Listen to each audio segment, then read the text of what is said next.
You are listening to Peak One Sports.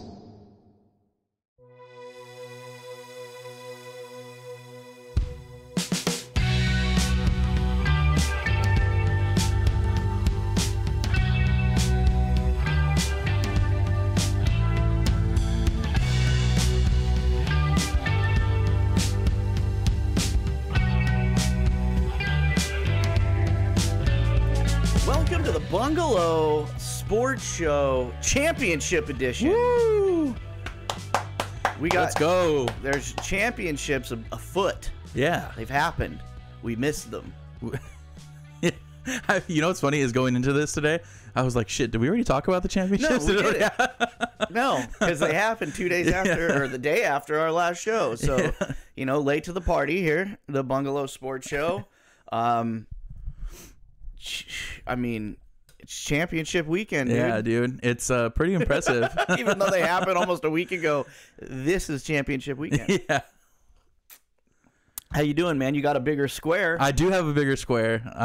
Your voice was heard. Yeah, I appreciate that. I'm glad that the negotiations went well. As we said before, we're not a part of it, right? We just let the suits duke it out. Right. And so I'm glad that they recognize the value that that a bigger square and a bigger head brings. You know what I mean? I'm going to be honest with you. I didn't run it by him. I just... Oh, you just did it yourself? I just passed it through, and then I did get a disgruntled text message about...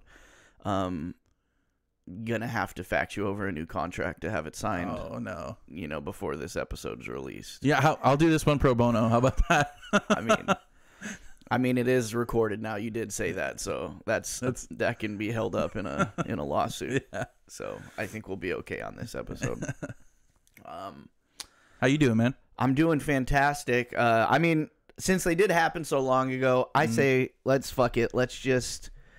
After this Betalytics ad, let's just get right into these championships. All right, let's do it. Go to Betalytics, get all of the statistics you need to place smart, fiscally responsible and calculated bets. Betalytics.com, Peak One, promo code Peak One, 25% off your profile. Go check them out.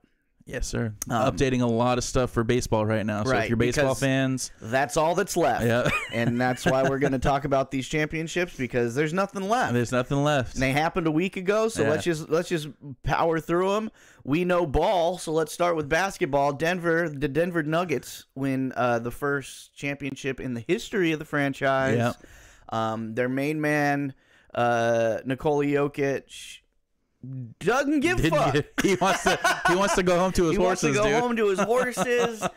I mean, that seems to be like the story. I mean, obviously winning a championship is a story. Yeah, that's but great. The main story that everyone seems to be taken by, and people seem to be falling on one side or the other. Yeah. They hate Nikola Jokic now for his attitude and his nonchalant, not really giving a shit that much about. I mean, obviously you give a shit. Yeah, but for sure. It seems like his interviews, we've talked about him before, but like he always gives off this normal guy, this is a job. Yeah. You have to. I feel like you have to do it. Right. But so like I think a lot of people in this country that end up playing professional sports, they get to play on the dream angle. Mm-hmm. Right? That's true. Yeah. I'm going to follow my dream and be a professional basketball player. But if I don't, I can go get a job. And, you know, when you come from Serbia, there might not be a whole lot of options out there. Right. You know what I mean? Yeah. You know, if I'm wrong, Serbians, get in the comments. But, you know, he's 100 feet tall and can put a ball in a basket really well. I mean, for someone who did so much during these playoffs for them, possibly the best ever playoff performance ever. He almost averaged a triple-double throughout the finals. Yeah, which is insane. It's hilarious to see how like nonchalant he was. He just, just ready to go home. But that's what I'm saying is when you come from I wonder if that plays a factor. When you come from a place where it's like either I do this or I'm kind of fucked. Right. Like, everybody's expecting me to do this because I'm 100 feet tall. Right. Like, you know what I mean? There's not as many expectations put on you. Like, in America, if you're fucking 6'9" and you're, like, a stockbroker, every time someone meets you, they're like, oh, shit, did you play basketball? Yeah. I could have went pro. Or even if you never did. Yeah. You may never have. But in America, maybe you're just kind of expected to do it. Or it's or kinda expected to have I done think it. in Serbia, it's more like if you're 6'7" and not playing basketball, what the fuck are you doing? You can be 6'7" in America and do whatever the fuck you want. That's but I true. feel like in Okay. other countries, they're Yeah. kind of like, oh no, you got to go. Like you're our only hope. Because I mean, like now it's like him Yeah. and Novak Djokovic, Uh-huh. the other Joker that's from Serbia. They're like the two most famous guys in Serbia. Yeah. And Jokic he's like, this is my job. He's Right. like, my dream is racing horses. Yeah. He's like, and if it was flipped, if I was a professional horse racer, my dream would probably be playing basketball. He's like, it's just like everybody else who goes to work. It's like Joey and I decide to do this show on Sundays, but do we get paid for it? No. Ask the Suits; they'll tell you. I just mentioned that I'm doing this for free, so. Right? Ask the Suits; they'll tell you they don't pay us a dime for this, but we still do it for the love of the game. That's right, dude. So Jokic is trying to get back to Serbia to race some horses for the love of the game. But it's not, and like it's funny because he's like 1,000,000 feet tall, and it's like, how are you racing horses? Like, yeah. He does. What do they call it? Not carriage racing. They call it. God, it has some other name. Isn't it harness racing? Harness racing, yeah. And it's like they pull you in a little cart behind the horse and all this stuff. That's the only way he can fit, or else his toes drag on the ground. And I don't even think he gets to actually do it. No, he probably just raises the horses. He wants to do it. Oh, he does? But I think there's a clause in his contract that says he can't because of injury. Interesting. Right? Yeah. Which is smart for professional sports teams because you get like freaking people getting in ATV accidents and shit absolutely. in the off season. Uncle Rico type stuff. Right. So congratulations, Djokovic, for being a normal dude who hates his fucking job. And just wants to go home and do his hobby. Right. Everybody's hating on him for not... think about it. For like the past 2 months, he's been traveling back and forth on the plane. Like he's just... I mean, playoffs especially brutal, but basketball's at 80. It's like it's a long-ass season, Yeah, it's tough, man. It's tough. So I'm glad he gets to go home and have some time off. Be a regular person. He's returning it with the ring. People are hating him because it's just like, oh, you play professional sports. This would be the most important. It's like, why? It's a job. Yeah. Just like anybody else. It's a job. I think it's just, I mean, if you're going to get upset during the interview or something, but that's one thing. But to watch them quit halfway throughout the game, that's kind of rough to watch. Well, of course. Yeah. No, but I'm saying it's not like his attitude has impeded his I mean, he's the best player in basketball right now, So it's at least that game was pretty close. Like when he started talking about like the Panthers versus the Knights and shit, and they were like, people were mad that they were quitting halfway through the game. I was like, it's 7-3. Yeah, we're not talking about that yet, Joey. You're right. I'm sorry. God, dude.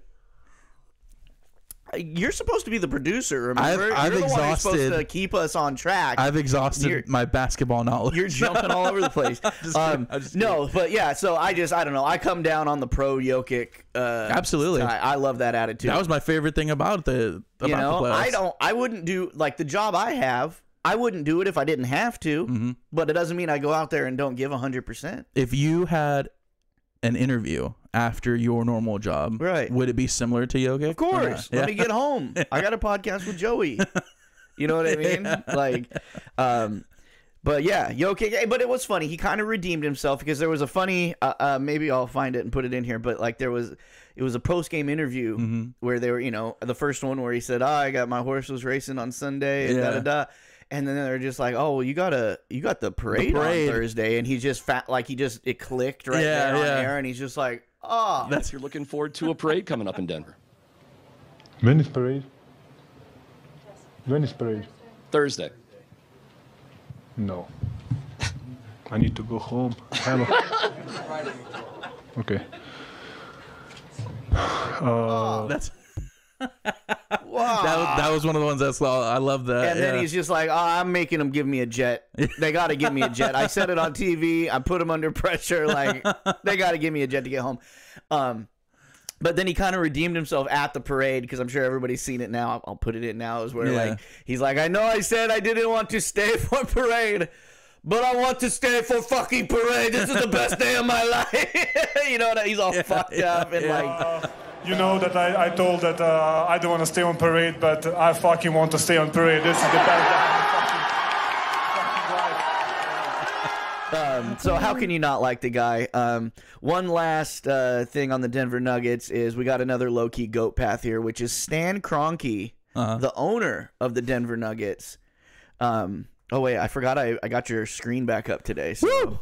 We're cooking, we've baby. got Stan Kroenke, the owner of the Denver Nuggets, Oh wow. in the past 2 years has won a championship owning the LA Rams, won a championship owning the National Lacrosse League Colorado Mammoth. Get out of here. He won a championship owning the Colorado Avalanche, and then now has won a championship owning the Denver Nuggets. He owns all these teams. He owns all these mother effing teams, and I know I say low-key goat path, but I mean this is obviously like just That's pretty- This is owner goat stats right Yeah. here, but nobody talks about Stan Kroenke that much. No. Considering, I mean maybe they will now, but it's like I mean Especially after being on our show. You know? right. I mean we're breaking we're breaking news here, but no. I mean, low-key goat path Stan Kroenke, I mean, that's insane right there. Yeah, that is. That really is. As an owner, 4 championships in a span of, I mean, not even a full 2 years. I mean, you got to think he's been making some moves if it's all happening at the same time, which is insane. Yeah, I mean, it's not a mistake, Joey. No, it's not. It's not a coincidence. It's all by design. It is. So Stan Kroenke. Congratulations. Yeah, I don't good really job, congratulate owners that much, but that's kind of a big deal. And he doesn't see, I think the reason we don't hear about him a lot is because he's probably not a dickhead owner. Right. You know what I mean? Yeah, yeah. You know, we usually hear about the ones who are doing, you know, Blow in the bathroom with a bunch sultry of moves. Oh, And- did I take it too dark?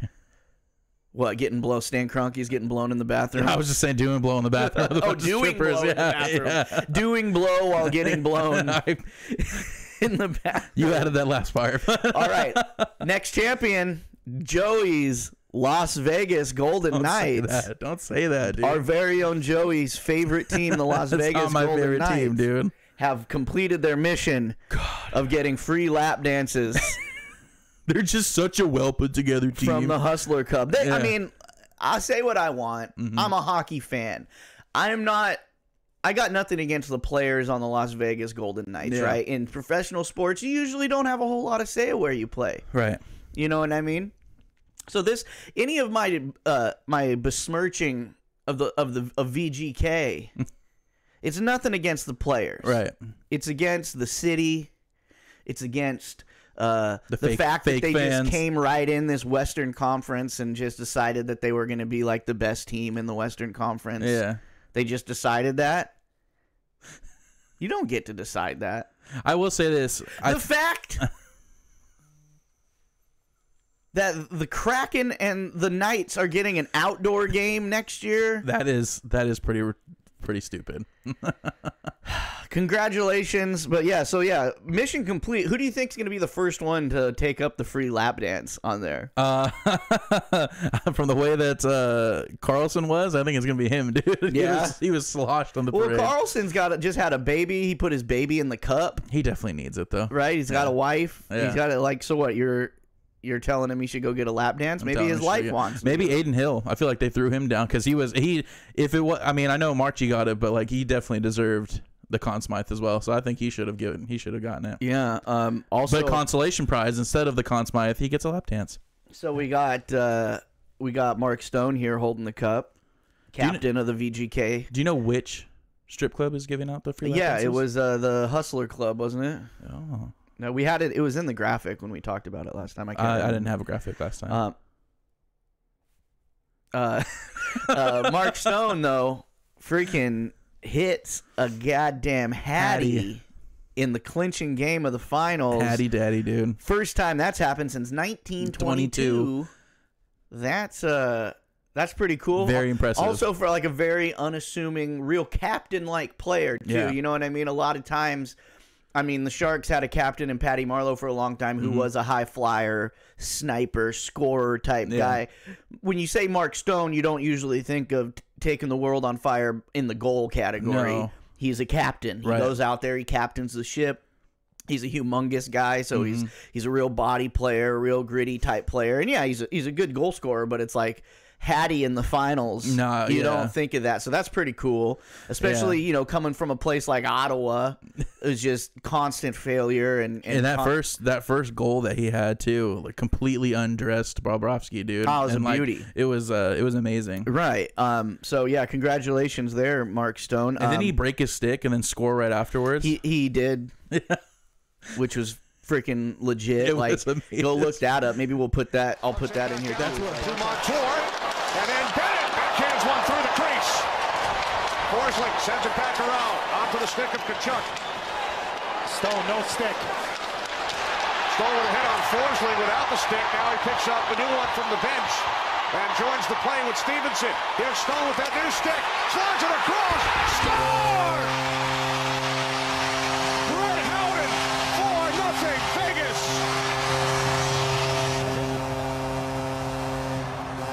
I'll put that in here too. That's It's what like, Barkov thought he was when he was putting Hitting the salt. That's who. I'm getting ready. He said, "I just want to be him," and Mark Stone says, "I am him." I am him, dude. Break my stick. I don't give a shit. I'll go. I'll skate all the way over here during the play, grab another one, jump back in the play, and score Score on immediately. it. Yeah. Like immediately. No, that was boss level shit right there from Mark Stone. So congratulations there. Always like an old vet getting their due, especially when they come from shithole teams. Speaking of another guy who came from a shithole team, Aiden Hill, the best Stanley Cup playoff save percentage. Obviously, guys who played minimum of 15 games, because there's guys who come in and play a couple games and have good games and blah blah blah. Right. Minimum of 15 games. So you know, consider he obviously didn't start the playoffs with Vegas. He was like their 5th goaltender down the list and shit like that. They made that trade for the Sharks and blah blah blah. We won't go into that territory again because that'll just get me angry. But yeah, I mean, fucking 934 save percentage.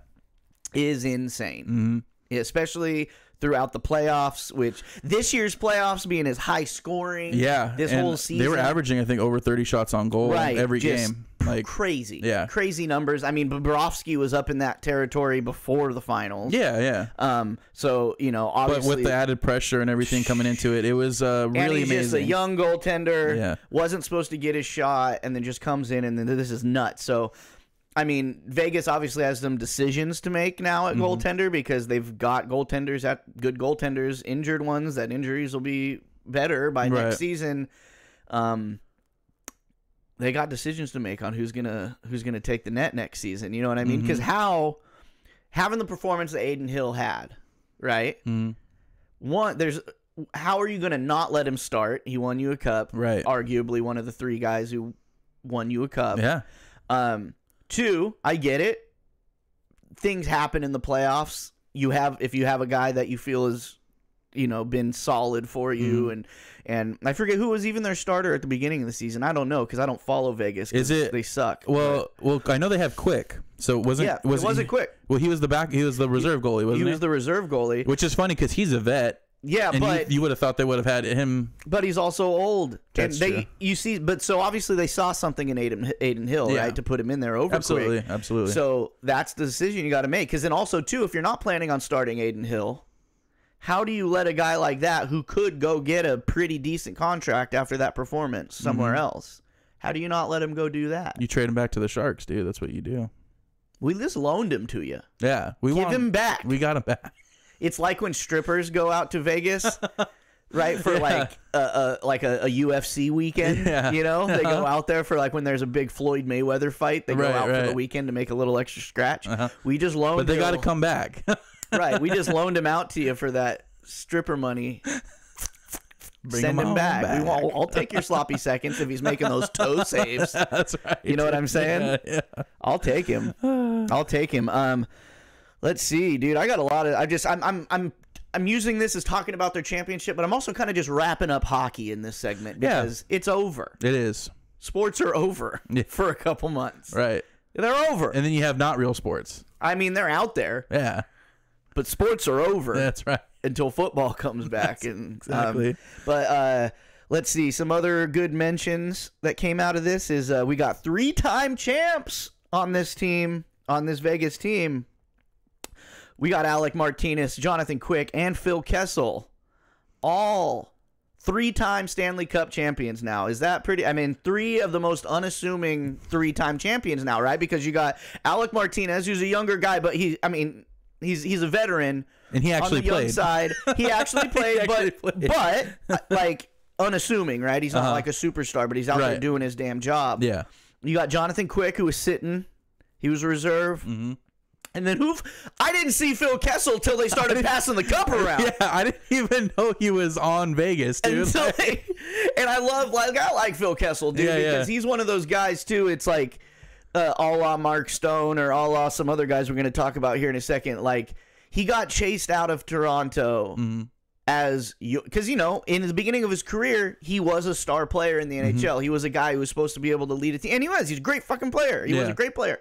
I mean, he's old now, but I mean, it is what it is. He's got that fucking classic hairdo, you know what I mean? And like that bald top keeping the sides, you know what I mean? And,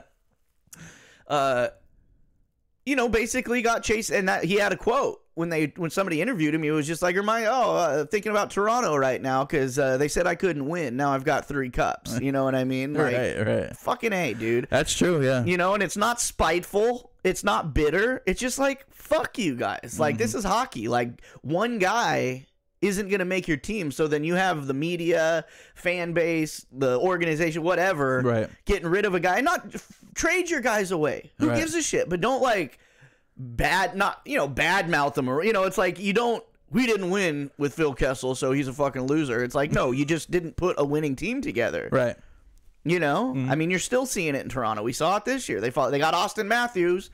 They got other guys, obviously, that are huge. But you got Marner, Austin John Matthews, Tavares. who's arguably was supposed to be the second coming of Christ when he first came out. Yeah. So it's not saying that he's not good. John Tavares isn't good. Marner's not good. It's like the playoffs are hard. Yeah. Just ask Rod Brindamore.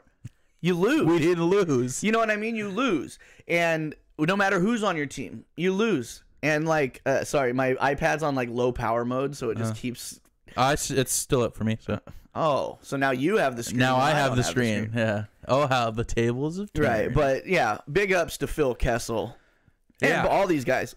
Jonathan Quick. We just here at the Bungalow Sports Show, we just love VGK so much, No, we absolutely don't. We do. They love them on that side. We give them that side of so the much studio. credit for having such a great run for the past 6 years. You see how he gets a bigger square and then he starts talking for the show as if he knows what's up. But so 3-time champ. That's nuts. That is. That's a very Congratulations short list. to those guys. And I was looking at the list of 3-time champs, right? Mm-hmm. And a lot of unassuming names on there. You know what I mean? Because it's a lot of guys who end up at the end of their career either playing on the back end or playing as healthy scratches for a team. Right. Or, playing just in case there's injuries and stuff, you know what I mean? Kessel, Quick, you know what I mean? Sure. Or they were on teams before, Red Wings or the Penguins. Right, and I mean, you look at, and that's the thing is some players, you got big Pat Maroon, who's won 3. Yeah. Right? Oh. Well, yeah. St. Louis and 2 with Tampa Bay. Yeah, that's right. So that's another name where you're like, oh, shit. I forgot about roller that. Hockey player, yeah, too, dude. so go fuck yourselves if you don't like roller hockey. But a lot of names on there where you're like, oh, shit, that guy won 3. That guy won 3. So go check out that list if it's any, if it's to you. But talking about coming from another loser team, couple guys to talk about. Traded away because their teams couldn't win with them. Jack Eichel, Alex Pietrangelo. That's right. Traded from Buffalo. Yeah. So we got Toronto, we've got Ottawa, and we've got Buffalo. 3 perennial losers that traded away guys because these obviously aren't the right pieces for our team. Right. And now. I mean, Pietrangelo's won 2 now because he's been a great. He was a captain for St. Louis when they won the year after he got traded away, and then now Eichel the year after he gets traded away, he wins a cup too. That's insane, man. And but that just goes to show you when people want to blame players, coaches, and things like that for success. Maybe it's management. Maybe it has a lot to do with it because maybe these guys could have been built around better, not just you. Getting subpar players and putting all this pressure on their shoulders to carry the team. Right. Yeah, and there was even a small time there where Gretzky was saying during the interviews that he was thinking that Eichel was going to go for the Conn Smythe. Just well, he how much it. How much effort he was putting in there. He could have got it. Yeah. And that's what I mean when I say 3 players: Aiden Hill, Jonathan Marchessault, and Jack Eichel were the fucking workhorses out there. And all 3 of them could have deserved it. I mean, I think Marchessault deservedly got it. I think just with the points he put up, it was just insane. You know, wasn't 10 points in 7 games or something crazy. Nuts. But I don't know. I just like to think about that of like another little fuck you to owners. Yeah, absolutely. Not like Stan Kroenke, right? Obviously, Right. he's making Stan Kroenke. He's putting in the work for these guys, right. Yeah, you know yeah. what I mean? But just the owners, the front office stuff has so much to do with it. Obviously, Yeah. right? Because you get a star player like Jack Eichel in the draft, right? You get somebody like Austin Matthews in the draft, Connor McDavid in the draft, Alex Ovechkin, Sidney Crosby, da-da-da-da-da, right? Mm-hmm. What did Alex Ovechkin, and I'm just talking about guys who were coming out of the draft. You got Connor Bedard this year. Guys coming out every couple years, 3, 4, 5 years with hockey. The first round pick is like, oh, shit. Yeah. Like, it's not a huge first round pick thing like other sports are, you know what I mean? Because a lot of these guys have been either drafted by teams or they've been being looked at since they were 9 years old playing in juniors or whatever. So, like, if they're so, like, you'll get a first round pick sometimes that we already know he's not going to be, nobody's calling him the next Gretzky. No. He's going to be a great player. Right. But so in hockey, it's every 5 years or so you get somebody where everybody's like, oh, this guy, like the last one was Right. like McDavid, and now this one is Bedard. And Yeah. but Austin Matthews was that guy. Jack Eichel, were those guys. But time and time again, look at those teams. Mm-hmm. They don't go anywhere, right? Because Right. they get that guy and then they put the whole team on their back. Right. Connor McDavid has got to the point where he can carry his team pretty fucking far, but not all the way. Right? Look at the superstars who have won the cup. Mm-hmm. Sidney Crosby, Alex Ovechkin. What did they have? They had a team. Yeah. They had fucking teams, Yeah, dude. they do. Like big time. And know? and those people that they're still on that team today, Right. You know what I mean? And- It's and- like they didn't build Well, because the player, they built the team. it wasn't about like this guy's the best guy, this guy's the best. Right. Like, it was like, no, we're collecting these guys who all have a certain skill set and we're using them in the right way. It's not like, let's just put whoever around them Right. and they're gonna carry us. You know what I mean? Yeah. And then hopefully we get in the next couple of years, we get a Draisaitl, we get guys that are super high level, That can but complement, but not necessarily hold it on right. their own. And then look at this Vegas team. That's what I think is so dominant about Vegas is it's not like they all complement each other very well, but you take one person out and you have another person that can fill that spot. You know what I mean? That's why Vegas was so successful because that was the thing. I mean, you got a Jack Eichel, you got a guy who was supposed to be a generational, maybe not a generational talent, but like up there. And your Conn Smythe winner was an undrafted free agent. Yeah. You know what I mean? Yeah. He got picked up in the fucking in the Las Vegas fantasy draft of 2017. You know what I mean? Yeah. From the Florida Panthers. Ouch. But you know what I mean? He was undrafted to the Panthers. Yeah, he was. Yeah.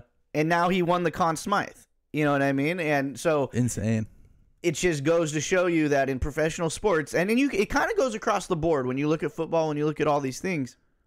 A lot of times, like in football, the most important position is quarterback or whatever. Until Patrick Mahomes, if you look at a lot of the quarterbacks who have won the Super Bowl in recent history, they weren't the best guy in the league. You know what I mean? You look back like at our childhood, you look at like Joe Flacco's and things like that. It's like, yeah, Joe Flacco's not he's not a Hall of Famer, but he played on a great team and he did his job to do what they needed to do to win a championship. You know what I mean? Like he Eli Manning, we talk about him a lot because he's won 2 Super Bowls and he beat Tom Brady, but it's like not a quote unquote great quarterback. Right. He just did his job correctly and did it in the right when times. it counted. Yeah, when it counted. So, you know, sports, it's a meritocracy, dude. You know what I mean? It's like you can go out there and shine individually, but they got to everybody's got to do their part. Right. And Florida just fell apart. They did. They had a lot of injured players. They too. had pure aggression and speed that carried them throughout the playoffs, and they ran into a wall. A wall. That's all. The Vegas is a fucking what they call wall. they called it the bullies being bullied by a bigger bully. You know what I mean? Right, because they were just like the little kid who had taken some kickboxing classes, so he's out there throwing spin kicks in the playground, knocking a couple kids out. Right. You know what I mean? Yeah. But then you get that big guy that just comes up and he just not only can he throw me to the ground, but he can also score immediately afterwards. right, he dumps you in the dumpster. Yeah, dude. and that's I mean, they were their own demise, dude, taking all kinds of unnecessary penalties. They're just if there's anybody to blame for them losing, it's themselves, you know. And let's speak of another loser, and that's just the game of hockey. The least watched Stanley Cup winner in recorded history. I mean, I get it. No, right. But this is we talked about this a little bit last week when we were talking about the numbers of the first two games. Is like it just sucks because I like parity, and I think I like parity a lot because I root for a terrible team that never wins. Sure. So it's like I get tired of seeing the same teams win all the time. You know what I mean? So I like it when guys come out, and it seems to happen in hockey more than any other sport where there's parity because certain teams can catch.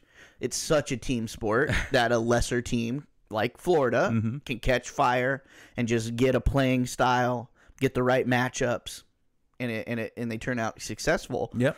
But it just goes to show you that the cashes kill sports, dude, because like they need the casuals to buy their fucking bandwagon merch and shit like that in sports.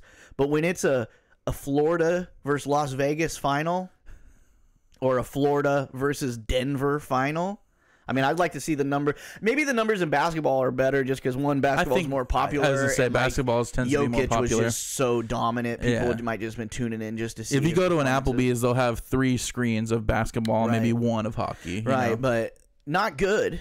No. You know what I mean? For those of us who want hockey to Well, here's the other thing, too, is prosper. basketball was done at the time, right? So it was literally just hockey or baseball that you're watching. Mm-hmm. And golf, maybe. Right. You know? So, like, what are we doing? What are you doing, dude? You know? What and are they we doing made sure here? to alternate so the hockey wasn't on the same nights as the basketball games. Yeah.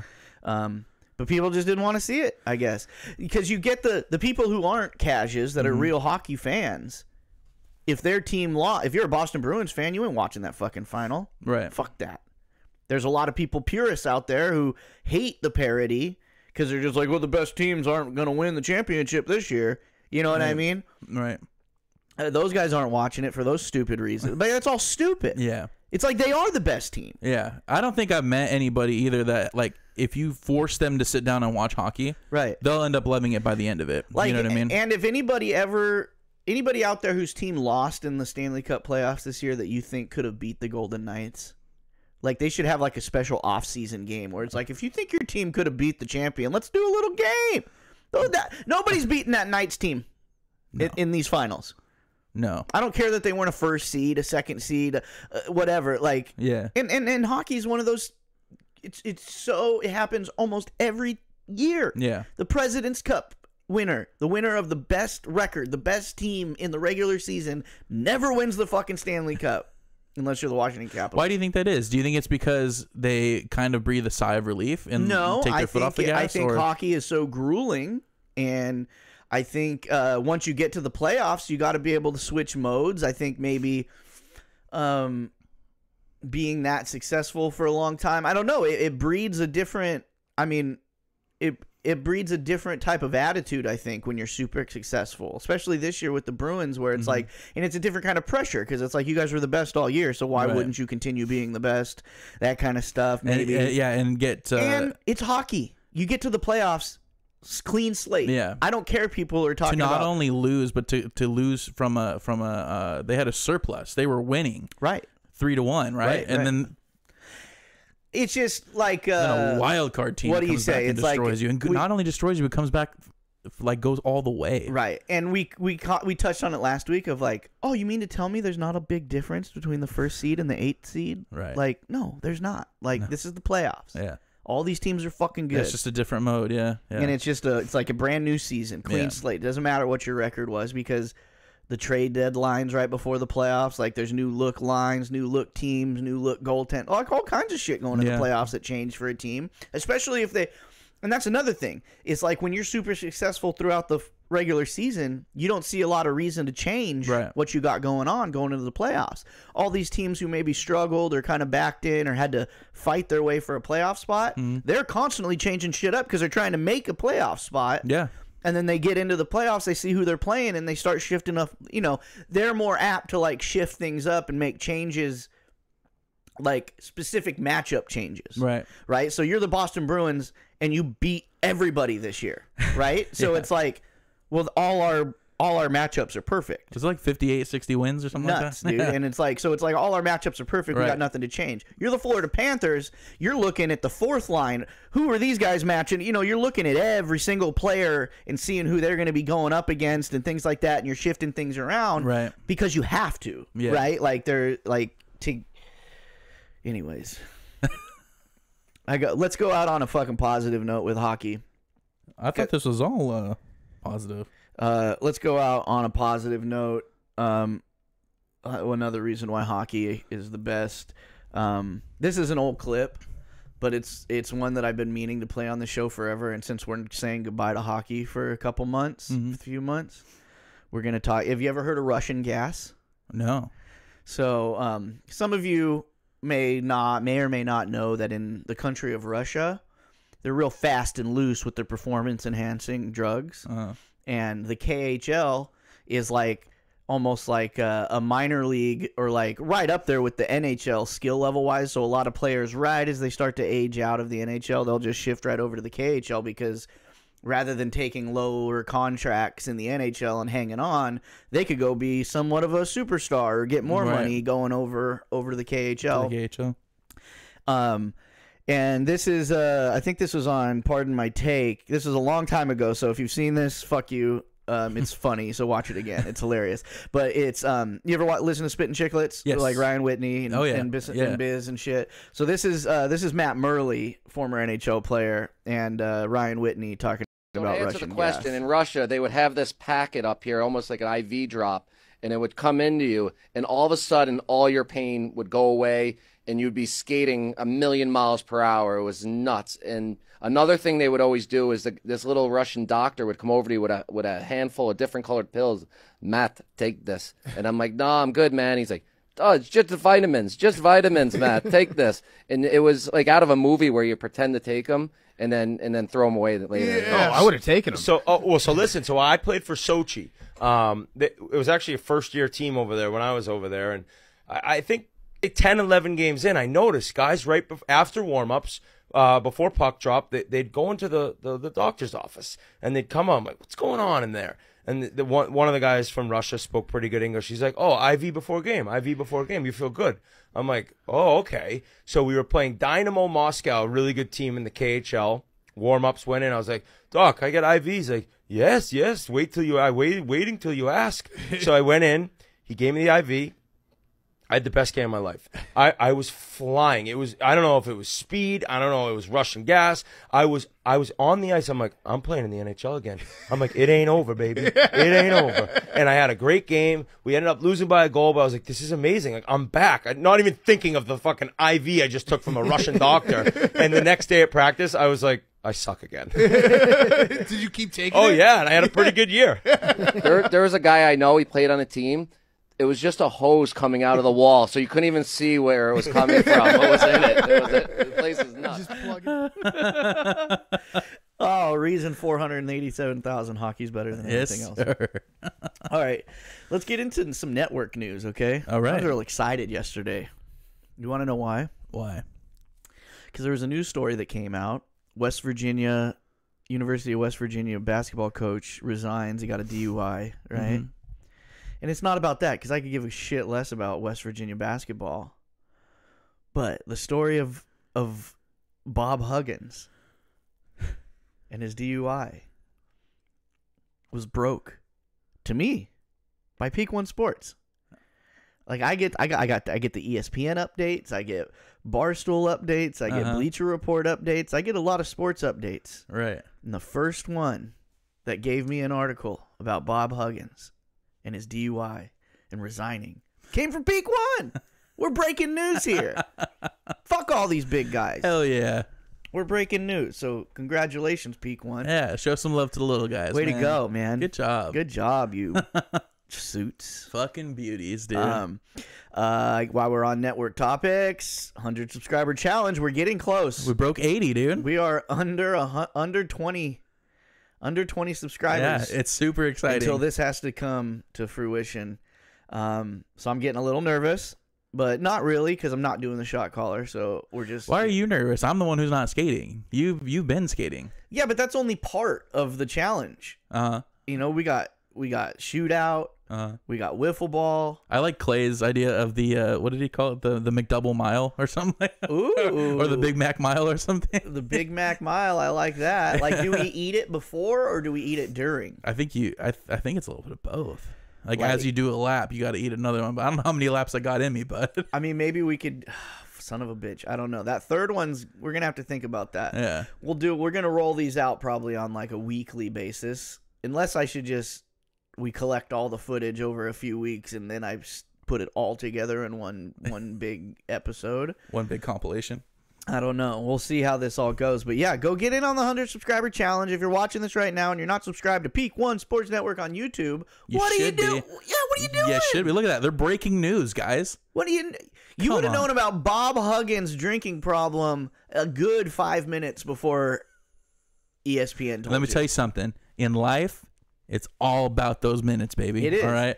We got few precious minutes in this life, and why waste them on ESPN, waiting on them to give you information about West Virginia basketball coach Bob Huggins?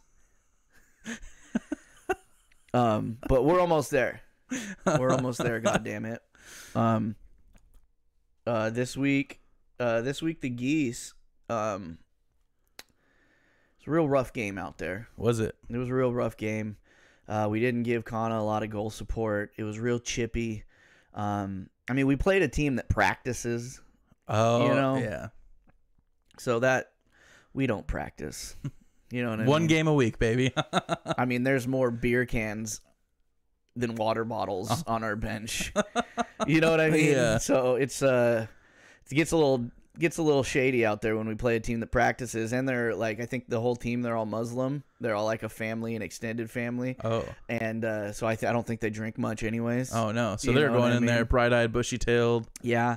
And on a Monday night, just ready to start. And it got real chippy towards the end, and there was a fight that I had to break up. Wow. Well, it was almost a fight. It was a punch that, because I have such a cool head, I went to my teammate who was involved and kind of was like, he punched you, let him get suspended. Like, yeah. Old Dilly got punched, our savior from last game. Wow.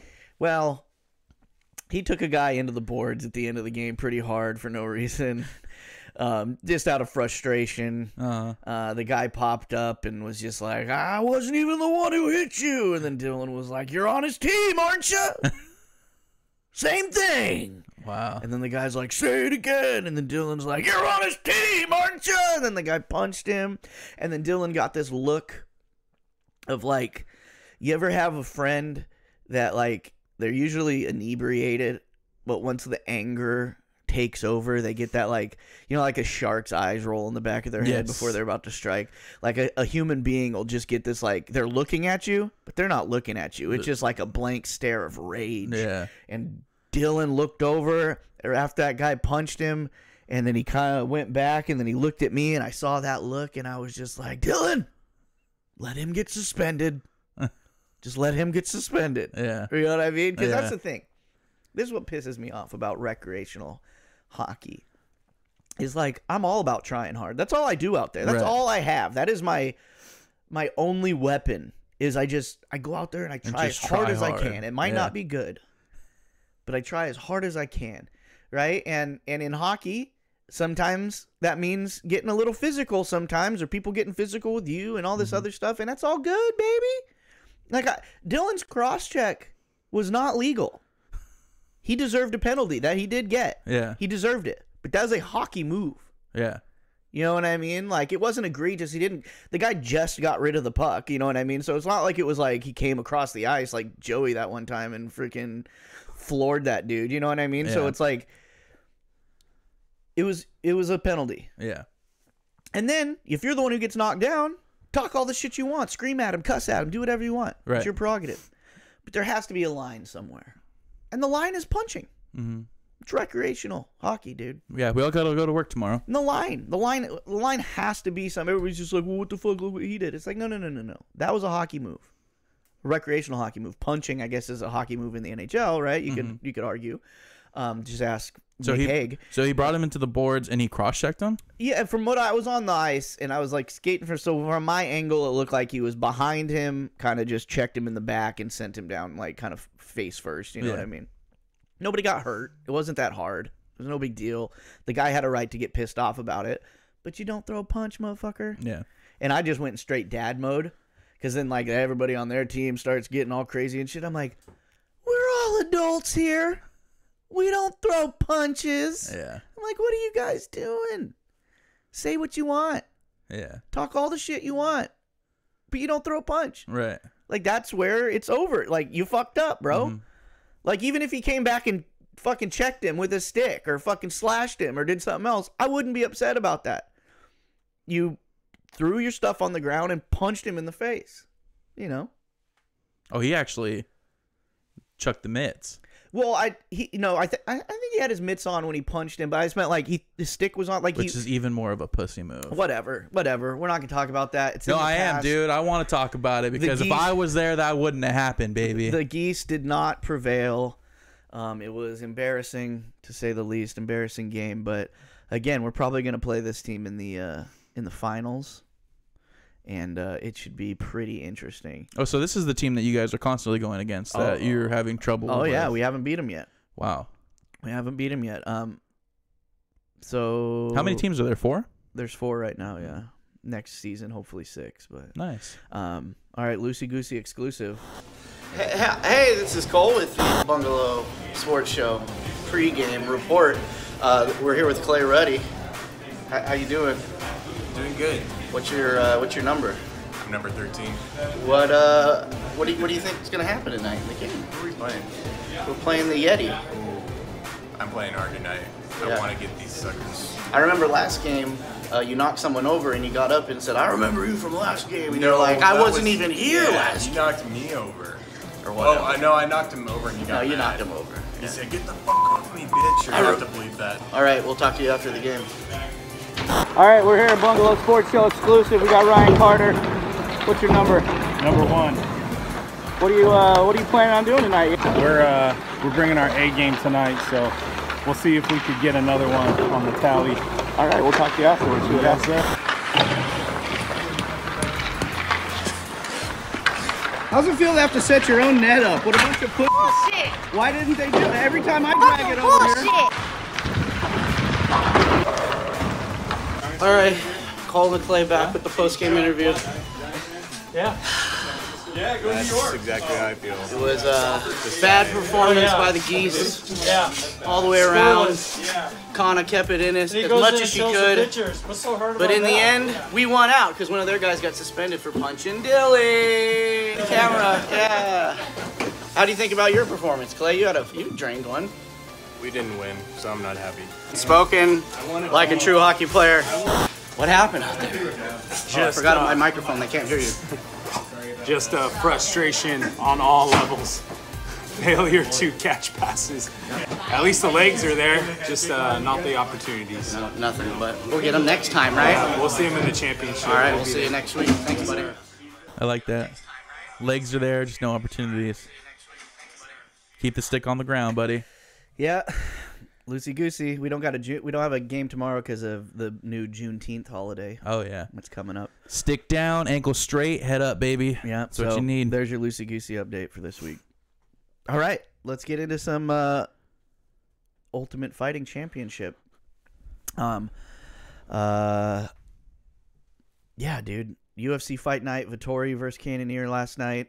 Not a card that's gonna blow your hair back, but there was some pretty pretty entertaining fights. Yeah, pretty entertaining fights. Joey informed me he lost all his parlays. Like it was like fucking before the main card. No, like halfway through the main card, you lost all your parlays. Yeah, I needed who fought before Sabatini? That was Nicholas Dalby. No, he was the first fight. Oh. The second fight. I needed the second fight. I'll just say that I can't remember who it was, but Dalby won it out for me. And then I needed, I think the underdog. It was the Torres fight. Yeah. I needed Torres to not win. Okay. and he won. He was on smoked him with that knockout. He was not on any 3 of my parlays, so they all. Well, so I had to make some last minute adjustments. So I actually ended up breaking even. Okay. So well, good for you. Yeah, thanks, buddy. But I don't like how you're gonna blame the fight night preview because I didn't tell you. Even though he won, I didn't tell you to vote on or to bet on Nicholas Dalby. I told you to bet on the other guy. Yeah, well, and you would have lost. I text Cole immediately and I was like, I blame the fight night preview. Yeah, no. You know, vote, bet at your own risk. I keep saying vote because I don't. Vote at your own risk. You're the worst fucking betting. Manuel Torres had a beautiful knockout. It was an insane elbow. Yeah. You rarely see just straight up like flatline knockouts from an elbow. Yeah. You'll see like usually it's on the ground, stagger, pound. or like even if they hit him with the good one standing up, it'll stagger him and then they'll finish him off. But this guy went to sleep off that elbow. There was an unnecessary ground and pound shot. Just the ref didn't jump in fast enough. But yeah, Manuel Torres. Mexico is heating up with their MMA fighters. I mean, obviously Mexico is, you know, classic in the boxing realm. A lot of great Mexican boxers, and I think they're going with the tide, seeing the popularity of MMA versus boxing right now, especially with the lighter weight guys. And a lot of those guys, as young kids, are just going straight into MMA. Manuel Torres out of Tijuana, Mexico. Just one of the most beautiful. I'd show you the KO right now, you know, because nobody watches this show. But I guarantee you, even though no one watches this show, it would get us a lot of traction, and then we'd get a cease and desist from the UFC. It was Manuel Torres versus Nicholas Mota. Nicholas Mota, that's right. Yeah, and Nicholas Mota hails from Brazil. Yeah. And performance of the night, dude. Yeah, that elbow deserved Manuel Torres. That was an insane elbow. You don't, Yeah. as a guy who's seen a lot of knockouts. Nice little lightweight belt. You don't see a lot of the that. first round. We had one of the biggest favorites on a UFC card you'll find. You rarely see a guy that's over 1,000, plus 1,000, or minus 1,000. I mean, as a favorite. Arman Sarukian came in as like a minus 1,050 or some shit like that, and he did win. He did win. But he should have finished that fight, dude. Yeah. I mean, and obviously we talk a lot about real tough guys, you know. Joaquim Silva. Well, he finished the fight. Yeah, at the very end. That's what I think. I think he just ground him down for a long time. He did, and I feel like saying that he should have finished earlier is like a slide against Joaquim Silva, but it is what it is. They were trying to say that he was sending him a message, and it's like when you're fighting an unranked fighter, you just got to get him out of there. You just got to get him out of there. Just prove it that you got to get him out like of if there. anything, because Dana likes the knockouts, so it's like if he really wanted to prove something, he should have. Not just Papa Dana, it's everybody. Like, all the cashes out there want to see a finish. And with those odds, I would have expected it to be done in the first or second round. It was kind of a short notice fight for Joaquim Silva, so like. Yeah, but all he did was hug him the whole time. Maybe that's why the odds were even as long. I swear, like watching that, the majority of the fight was Sarukian holding him like at his waist. Right. So it was just a lot of control. But yeah, he got the job done. But being that big of a favorite, I feel like a lot of people put some money on a first or second round finish and probably lost some money on that. And then main event, story of the night, Jared Cannonier just steamrolls Marvin Vettori, just beat him up for fucking 5 rounds. And that's what I thought was going to happen. That's what we thought was going to happen on the fight night preview. Joey. He won it for me.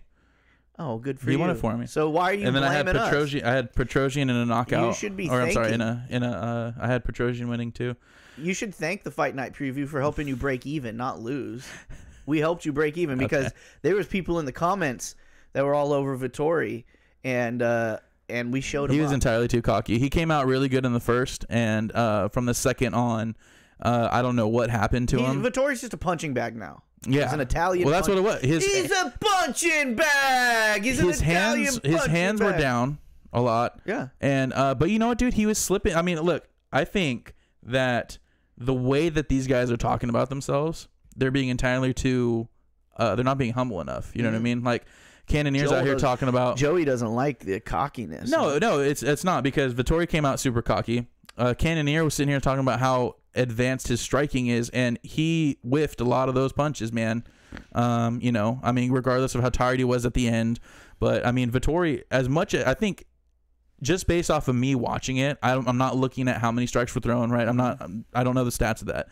but I would say that he landed half the punches that he actually threw. Vittori? No, Cannonier. Oh, Cannonier. Yeah, probably. I think he landed about half the punch. Well, at the end, if you're going to sit here and talk about how high level your striking is and stuff, you should. If he's going to go up against Izzy, because that's what he wants, right? He already did, and he got his ass. Yeah, he's going to get picked apart again. Of course. I mean, if he fights the way that he fought Vittori last and night. if you're a avid listener to the Fight Night preview, that's what I said. I was like, who's going to win this fight? And give us I did, another but you guys title. weren't right about the Manuel Torres fight. Give us a title fight that no one gives a shit about, because both those guys got their asses beat by Izzy, and it's going to happen again. Yeah. That's kind of what's happened with the middleweight, right? Is they're running out of people, right? Because he's just ran through everybody. And it's just way, except for Alex Pereira, but Alex Pereira is moving up, and I don't see Alex Pereira winning another fight against Izzy. I think Izzy kind of. I mean, they're not going to do that fifth fight, but I enjoyed the Petrosian Leroy Duncan fight. That was a good one. It was a good one. Leroy Duncan came out with some flashy shit. He's very flashy. Came out throwing some spinning stuff and but it's all smoke and mirrors, dude. High level stuff. Yeah. But yeah, you're right. It was entertaining to watch. That's what it was. That was a good little stand up battle right there, and like where he was like behind him at one point. You see that shit, and he's like looking at him from the side, like at the end of the first round. Yeah. I was like, "What are you doing?" Shit, like, if he's trying, I don't know if he's trying to be like Anderson Silva or I mean, I don't know. I think a lot of times when those guys who can do that flashy stuff and then they do it a little bit and none of it really lands or creates any fervor, I think it's like a little bit of like. He's almost trying to make up for it with some showmanship and like, just because I missed that stuff, I'm still gonna do this crazy shit. Yeah. And it's just like, okay, let's settle down. Like, you know what I mean? It's like set it up. It's fine to do a spinning back kick or a spinning elbow, but you're fighting a guy who's obviously gonna see it coming if you don't set it up. And he looked pretty messed up compared to Leroy.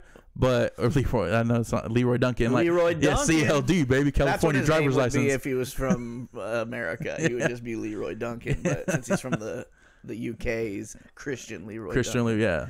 It's California driver's license, dude. CLD. He needed to set up that stuff. That was an entertaining fight. You know what? You just sold me. I didn't really like that card, but now that I'm talking about it with you, that's some good stuff. I mean, go pick apart. So if you've got Fight Pass, if you've got ESPN Plus, and you can go back and watch it. There's some you can fast forward through, but there was a lot of good. I will preface it by saying I didn't watch any of the prelims. But I watched the main card and I enjoyed it. Not bad. Yeah, coming back because I haven't seen a full card in a long time. I'll watch like fights here and there. But to come back to that card, I think was pretty good. I'm glad to hear that. Thanks, from buddy. You. All right, things we missed. One thing of note this week that happened is the Oakland A's. Obviously, the state of Nevada or the city of Las Vegas, or whoever the hell it is, they passed the. Whatever they needed to pass for funding for a stadium for him there. So that seems to be underway. But this week, the Oakland A's fans staged a reverse boycott of the ownership of the team or whatever, which, unlike a normal Oakland A's game where no one shows up, everyone shows up. Everyone shows up, right? So, clever idea, cool idea, but it's kind of anticlimactic when you dig down into it, right? Because one, let me get this out of the way. Fuck John Fisher. Fuck the A's owner, right? Fuck any owner who, I get it. It's a business for you, right? Right. But I think if you're going to own a professional sports team, you need to be invested in success, right? Also a money-making venture, right? Mm-hmm. But the money will come if your team's good. Right. Right? Way more money than what you're saving by having a shitty team, right? Yeah. A's, whether it's Oakland is the loser of all losers for this sports like last few years, right? Mm-hmm. They lose the Lakers to San Francisco, they lose the Raiders to Las Vegas, they're losing the fucking A's to Las Vegas. Many moons ago, they lost the Oakland Seals in the NHL, or was California Golden Seals? The California Golden Seals, or was that like the WHL, the Western Hockey League, or something like that back in the day? I don't know. Oakland. They just don't, like, they have fans. Like, it's crazy. Like, the Raiders fans, some of the most rabid fans of all time. Yeah, for sure. But their games would be blacked out for non-attendance, right? So it's a small group of people that are going to every game, right? Yeah. The Oakland A's, I saw an interesting quote from, like, Rob Manfred, the commissioner of baseball. you know, he was getting asked about the reverse boycott like the day after or whatever, and they're like, "Did you see it?" And he's like, "I was actually at dinner with the A's owner, the ownership when that was going on." And they're like, "Well, what do you think about that?" And he's like, "I thought it was very nice to see them almost get the same attendance as another team in this league," kind of a thing. Like, because even with your reverse boycott of selling out, if you look at the pictures, it wasn't sold out. Right. You know what I mean? Like, yeah. So it goes both ways. Just because the ownership, management, whatever, is fucking you guys with these rosters, with selling off players that have potential, like all the, you know. Yeah. If you don't show up, then you can't be mad when they move. Right. Right. Right. You can be mad. Yeah. That the team sucks and that it's it's the office's fault. Yeah. And with the success of, but by not showing up, right, you're just kind of inevitably saying that giving them a reason to leave. Right. Yeah. Right. So when you got an owner like that who obviously doesn't care about winning, then you're just playing right into his hand of, we don't show up, so let's go somewhere where people might show up. And they're seeing the success of every other team that's moved to Las Vegas, because so many people not? vacation there and go to the games because they're on vacation and nobody actually lives there and cares. No, it's all people on vacation that go to those games. You sound very emotionally attached to this subject. But you know what I mean? So it's like a weird thing where, yes, I understand like the anger and the fuck John Fisher type attitude, right? Yeah. Because it's like you'd think that every billionaire that bought a team is going to care about the team's success, but we're not in that era anymore. No, a lot of guys are buying teams just because it's lucrative. I think that's kind of unfair to say that. I mean, I feel like he's put maybe not he himself, but the A's have been there for a long time. Yeah. You know, and they haven't been good since Moneyball. They weren't good during Moneyball.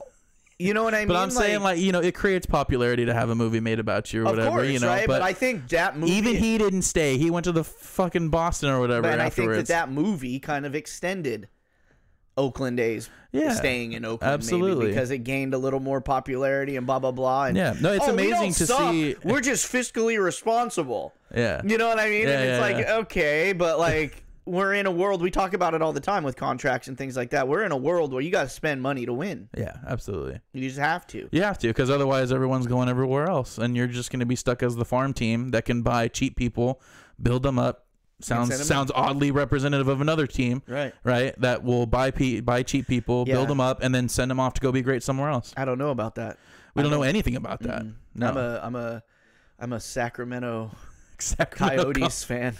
Sacramento Coyotes. Oh yeah. No, I forgot about that. So yeah. Anyways, that happened this week. Yeah. You got some quickies for us? I do got some quickies. What's better than not watching soccer? A lot of things. Watching America beat Mexico in soccer. In soccer, 4 year in a row, dude. I think they beat them 3-0. USA, baby. Yeah. The men's soccer American soccer team beat Mexico 3-0. And United States soccer team. Okay. Didn't I say that? You said America. Oh, you're right. United States men's soccer team. You're right. I don't know bad. about that continent. I know about the United States of America. Yep. Okay. I'm sorry. I'll be more specific. It doesn't mean next time. that all those players of Mexican heritage aren't coming up and stealing our American soccer players' jobs. Is that what's happening? Doesn't mean that that's stopping. Yeah, America is one of America. I said yeah. Look at the U.S. Men's national team is. Hopefully they're getting better. Hopefully we'll have they were in showing. Mexico and they beat them 3-0. Okay. And it started getting pretty chippy after the game, dude. Like garbage was being tossed out onto the field. They were trying to be like hockey. Trying to be like hockey players, dude. Like hockey? Yeah. I always hate it when fans do that kind of stuff, dude. It's ridiculous. You know yeah. It sucks to see your team lose, but don't start. But that's kind of one of the reasons you watch soccer is hopefully there's a riot. That's true. You know what I mean? Yeah. Like that's like the one sport where like riots. Okay. Like people complain about fighting in the NHL. It's like we're gonna get fighting out of the NHL. It's like no, you don't, because it's like the one thing that kind of sets us apart. You know what I mean? Right. That gives us. There's got people out there who watch hockey games just for the fights. I don't respect them. Yeah. But it's eyeballs and merch sales, you know what I mean? Right. And soccer, it's like, yeah, let's tune in. Upper deck might collapse and there might be a bonfire on the field. Let's watch this shit, you know? In the UK, you've got soccer hooligans. You've got the soccer firms, the guys who create street gangs just out of being fans of a professional sports team. That's all they got, dude. That's all they got, dude. Yeah. Most popular sport in the world. But yeah, so out of the last 6 meetings, it's been 4 wins for a U.S. team and 2 draws. Okay. So Mexico hasn't done anything. So y'all got to step it up, man. Yeah, come on, Mexico. Let's go, USA. In other news, sorry, I had it pulled up. I don't know what happened to it. It's all right. I made you use your phone too much in this episode. Jerome McGinley. Back in the game, dude. I saw. Yeah. He's got hired by. He got hired by the Flames as special advisor to the general manager. Old Flame. Yeah, the Calgary he did. Flames. He's a straight up general manager. Special advisor to the general manager. Advisor, so he's not the assistant general manager. He's the assistant to the general. He's assistant to the regional he's the assistant manager. to the regional manager. Yeah, that's a good. I always like it. I'm ready for this next wave of coaches and their guys. Or GMs and coaches and their guys that we watched play growing Absolutely. up. Kind of like Mike Greer and the Sharks. You know what I mean? Yeah. And things like that. So it's kind of cool. Actually, one of my favorite things is when they become commentators. Because last night, listening to Dominic Cruz, because again, I haven't listened to a fight in a long time. So listening to Dominic Cruz pick apart every bit of it. Because he's a beauty himself, dude, and to sit there and listen to him pick everything, and it's like, damn, I actually didn't think about that, you know. And it's funny too, is like you get to see how different the athletes look at the game amongst each other too. You know what I mean? And when they get in positions of power in teams, whether it's GM, whether it's assistant to the regional manager of the GM or whatever it is, or or a coach or anything else, like you get to kind of see how that playing style like fits transfers into the other side of into the other side of the stick, bro. Yeah.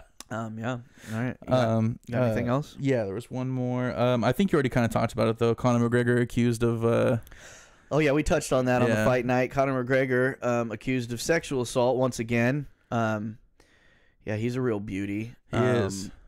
Into knocking out a mascot into now all in the same night. Yeah. Isn't that crazy? So here's the thing with that is I was reading that article when it first came out, and the lady accused him of rape and forced oral and accused the security of forcing her in there too. Attempted sodomy.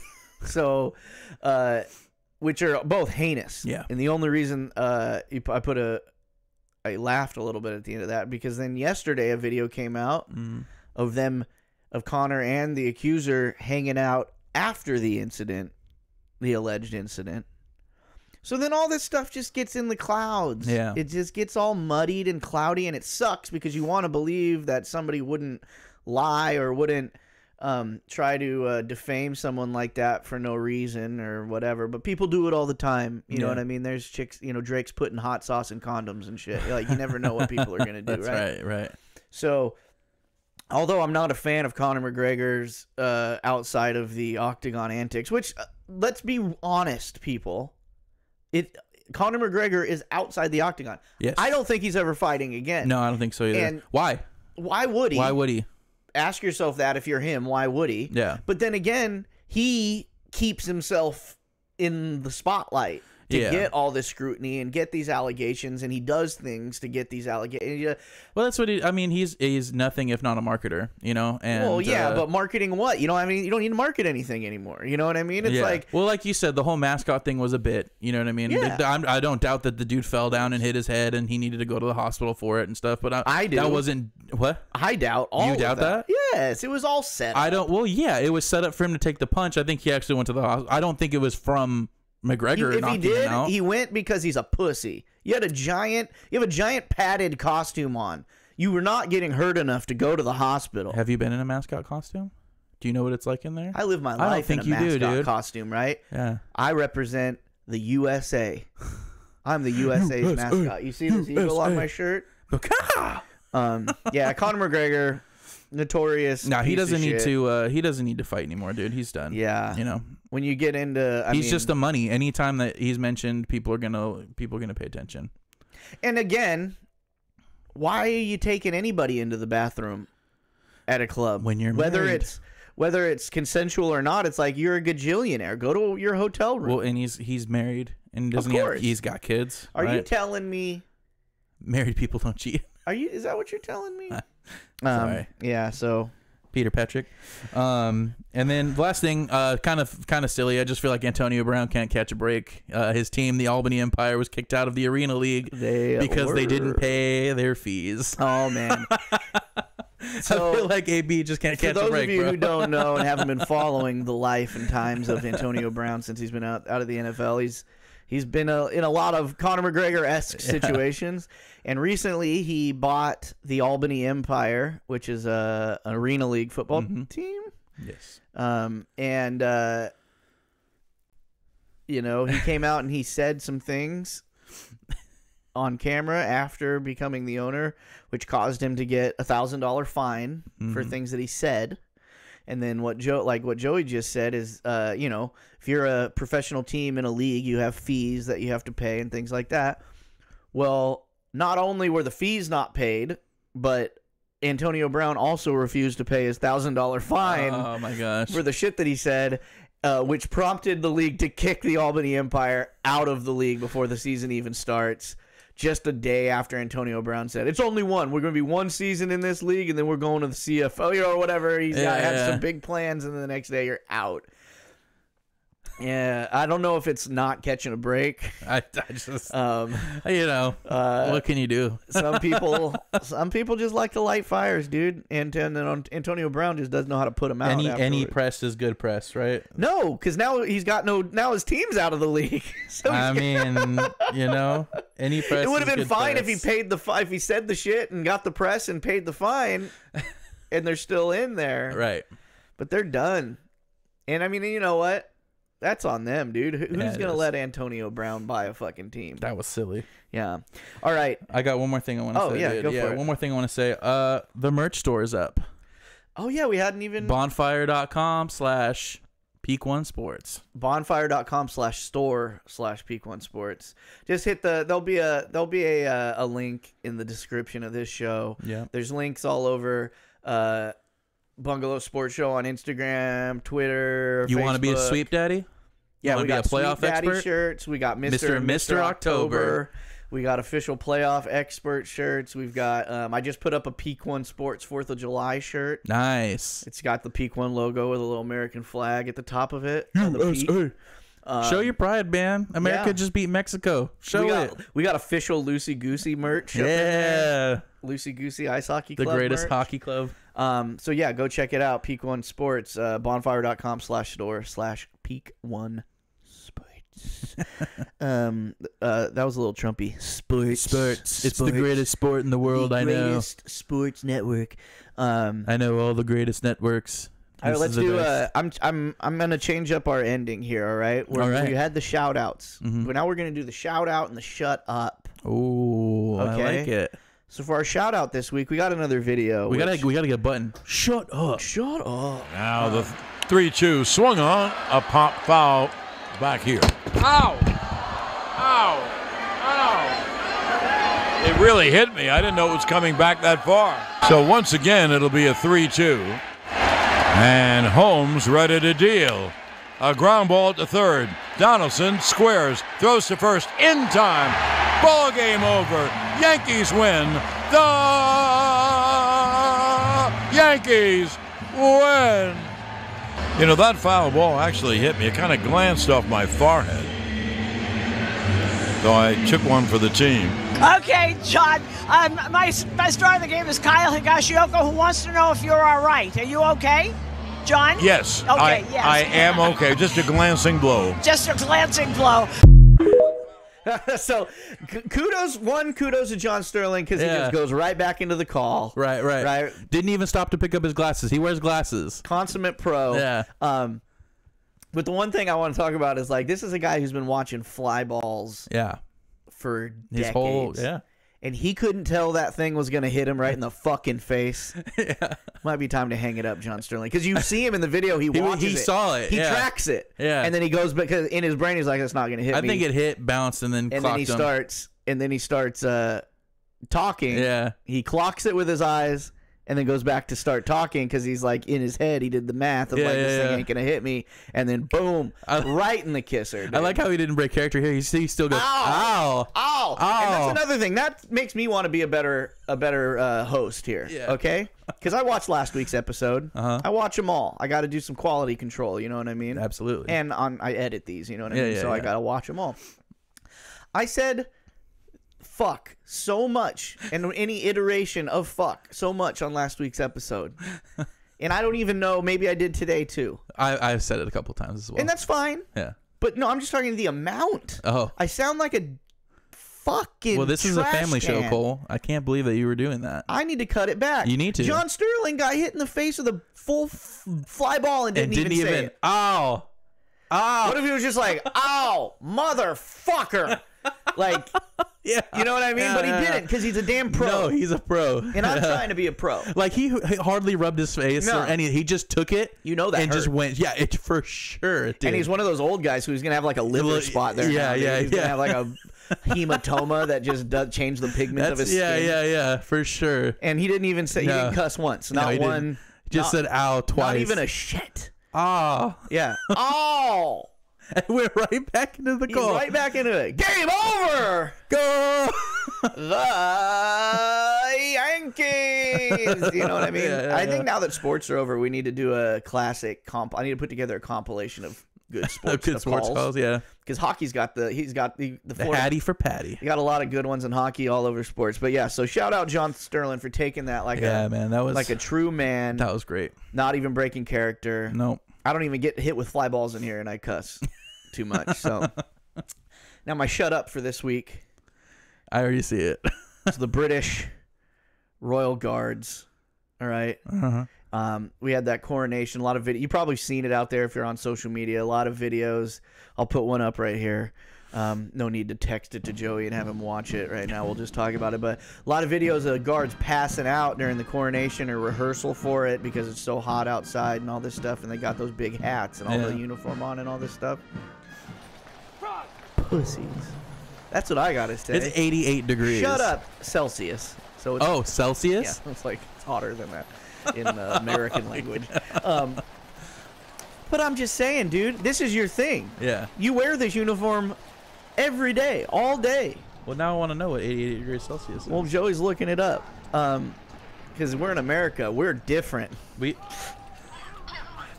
take your metric system, shove it. Take your temperature system, shove it. You know what I mean? I don't know. Wow. What is it? It says 190 in Fahrenheit. That's definitely not correct. Are they okay? I'm changing my tune. They're not pussy. No, it definitely wasn't 190 in fucking London. That's fucking hilarious. Maybe the I just readout. did it right now. Sorry. Maybe the readout. Are you was sure wrong. it's 88 degrees? Can you? No, I'm not sure. Can you hit that the video? No. Just hit the video. Oh yeah. Sorry, mine turned off because my iPad's on low power mode. It says 88. It says 80 that degrees says Fahrenheit. Yeah. That's it. I mean, from a place that's usually probably cold as shit. You guys and rains all the time. I don't care. 88 degrees is nothing. Well, fuck you guys. And then the look guy what they're wearing. Those are probably all wool. That's what they do. I love how dedicated he is, though, because he's on the ground, but he's still got the trombone right there. If you bring, like, let's say, like a Sherpa from Mount Everest, like one of those guys who leads the rich guys up to the top of Mount Everest, you bring him to the valley, you think he's passing out in that parka? Nah. Because, like, you're inside there, it's always the same temperature in there. It's like being in a mascot costume. Okay. Maybe, I don't... It's temperature control. You're used to it. No, but for real though, they are pussies. Props to the guy though that with the trombone that fell over because he's still playing. When he came to, he started trying to play it again. It was like a fighter that comes to and keeps trying to fight. Yeah. They start choking up the ref. He played a couple more notes before he realized he was on the ground. Then he gets up, and then you see the guys running in the background with carrying another guy on a stretcher. That's horrible. But yeah, let's shut up to all you British Royal Guard apologists out there. Get it. It's 88 degrees. They need to do some like temperature training over there. Yeah. Like, give me a break, dude. Dude, this is a normal day in California right here, like, man. in baseball players, as much as I, as much as me and the sport of baseball disagree on a few things, our baseball players go to a hotter place for their training. Yes, they do. You know what I'm saying? And you know what? Granted, they're not wearing when I wake up in the morning. hats, when I wake up in the morning and I check the weather and I see it's 88 degrees outside, I breathe a sigh of relief. I put on a peak coat, dude. Yep. I put on a winter coat when it's 88 outside. Yep, and a beanie. Don't see me passing out. That's right. So shut up. Shut up. All right, before we get out of here, show's over. It's Father's Day as we're recording this. Happy Father's Day, bro. Thank you. I appreciate that. So happy Father's Day to all the good fathers out there. I know Joey and I had a hot debate on Mother's Day about how even shitty moms and shitty dads should get to celebrate this day, but they shouldn't. Only the good ones. If you're a deadbeat dad, if you've only seen your kid, if you see your kids like once a month, go fuck yourself. Hey, way to get your excrement into the hole. You know what I mean? Shit? Excrement. Isn't that shit? Is that shit? Oh, I thought it was like a. You thought it was semen? We're gonna cut that out. No, we're not. Joey's over here. You've been trying to get people pregnant by shoving feces into a vagina. Is that how you've been trying to do it? Oh no, I've been doing it all wrong. Joey's over here trying to take part in Father's Day by giving out fucking free bags bacterial of vaginosis. Whoa. So happy Father's Day to all your all the good fathers out there. I just want to let you guys know that the bear, Andy Bear, he always comes through. All right. He gave me a self-portrait this year. He gave me a self-portrait. As you can see, it's pretty accurate. I'll put it right. Yeah. You know which side? Which my good side? I think the only thing that's not accurate is you wearing a bow tie. That's it. I used to wear a lot of bow ties. Did you really? I have a whole basket full. That's how many I used to wear. Get out. He did a lot of cool things on the back here about all my stats. You know, he's like, my dad's name is Cole. My dad is 37 years old. My dad's favorite food is pizza. Nice. My dad's favorite thing to do is watch UFC. Nice. You know, pretty accurate. My dad always says, I'm going to get you. Right, because I do say that to him a lot. Yeah. My dad is really good at video games. Thanks. Yeah, props, shout out. Props. My favorite thing about my dad is playing video games with nice. me. All right. I know my dad loves me because I'm a son. As we just talked about, sometimes dads don't always love their sons. And then today is not about them. But I love mine. It's about me. And I love my dad because he helps me. And then he drew me this beautiful picture. That's great, That man. every time Paris sees it, she just goes, "Hey, you guys!" Because it looks a little like sloth. It does look a little like sloth. But I like, you know, he's a little bit off on the scale, but he tried to do the detail in the ears. Yeah. He got my stash. I think he did get a little right though. That ear is a little bit bigger than your other ear. How do you know? I have headphones on, you shithead. Dude, that fucked me up right now, dude. All right, that's been a show. Thank you guys From your so much fucking lopsided ear host, Cole Rambo. Happy Father's Day. Thank you so much for the support, you guys. Breaking 80. That's Thanks amazing. for watching. Even though my fucking ears take you out of it every time I talk, you try to, even though I have them covered with headphones, I'm sure all of you out there are like, I know that one ear is smaller than the other. I'm trying to get us right back on track here. So, breaking 80 is amazing. Less than 20 to get there. Hit the subscriber challenge. We're almost there, you guys. Like, comment, subscribe, hit that notification bell. Analytics, 25% off. Promo code Peak1. You okay, buddy? I'm fine, dude. July 29th, mark your calendars. We got a Bungalow Fight Night Live. Yeah, me and Alexis. We got and Cole's lopsided. We've got Justin Gaethje versus Dustin Poirier 2, UFC 291, July 29th. Tune in live on the Peak One. You're calling it right now. Who's got it? I can't call that one right. I can. I say Dustin Poirier wins that one. the Diamond. The Diamond takes that one, I think. But we'll see. Maybe I'm swayed by the time we get there. But anyways, thank you. Happy Father's Day. Happy Father's Day. Was there anything else I needed to talk about? No, that's it. Bye.